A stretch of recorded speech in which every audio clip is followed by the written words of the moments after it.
Shalom, kebenaran hari ini 24 April 2023 dengan tema Meneguk Tuhan.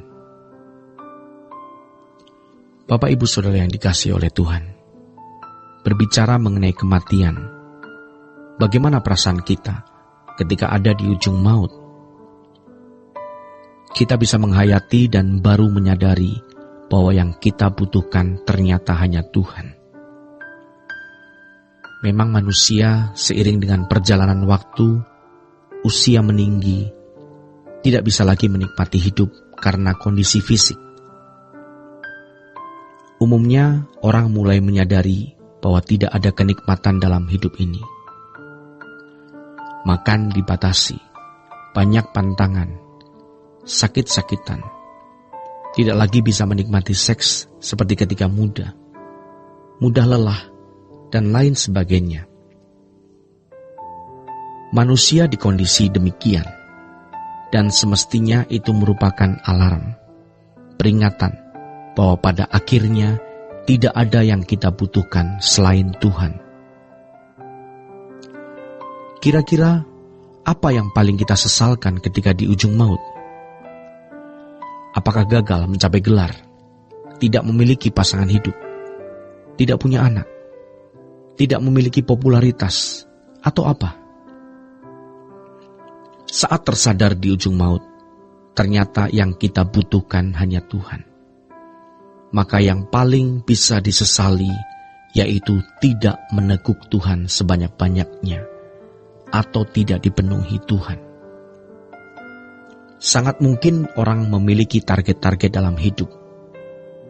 Bagi pendeta, target dalam pelayanan, tetapi tidak berusaha memiliki target bagaimana dipenuhi oleh Tuhan. Saudaraku yang terkasih, seseorang tidak akan dapat melakukan kehendak Bapa kalau dia tidak dipenuhi oleh Tuhan. Dipenuhi oleh Tuhan artinya dipenuhi oleh Roh Kudus.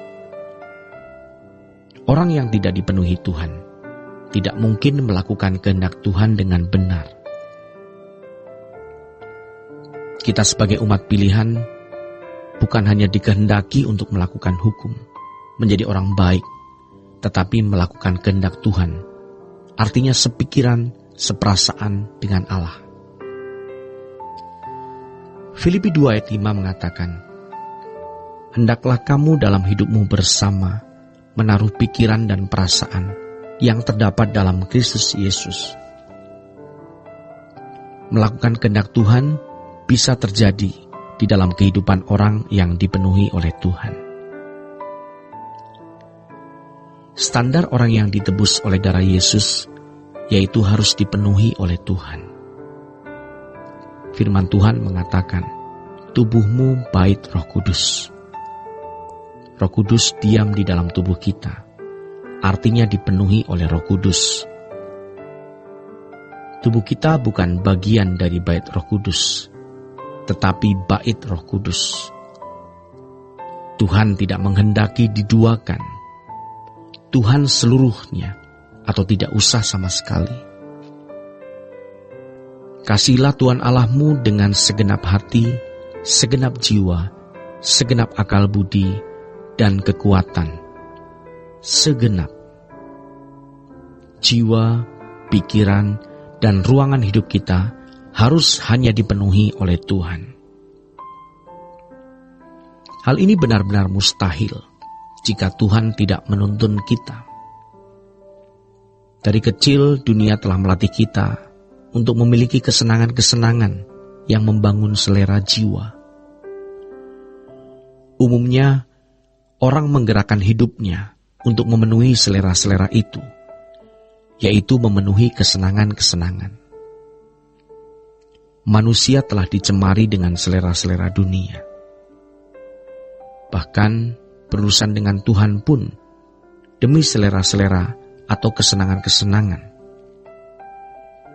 Kalaupun menyanyi seperti rusa merindukan sungai yang berair, jiwaku merindukan engkau, jiwaku haus akan engkau. Itu kehausan palsu. kehausan yang masih terdistorsi atau belum murni, belum bersih, belum tulus. Saudara yang terkasih, kita punya gairah-gairah yang palsu, mulut besar, tetapi hati kosong, pikiran kosong. Mengapa demikian? Karena kurang berdoa,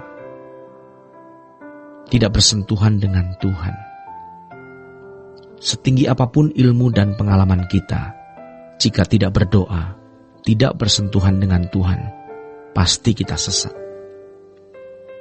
Tetapi Tuhan di dalam kemurahan dan kesabarannya mengerti dan menerima untuk orang Kristen yang baru.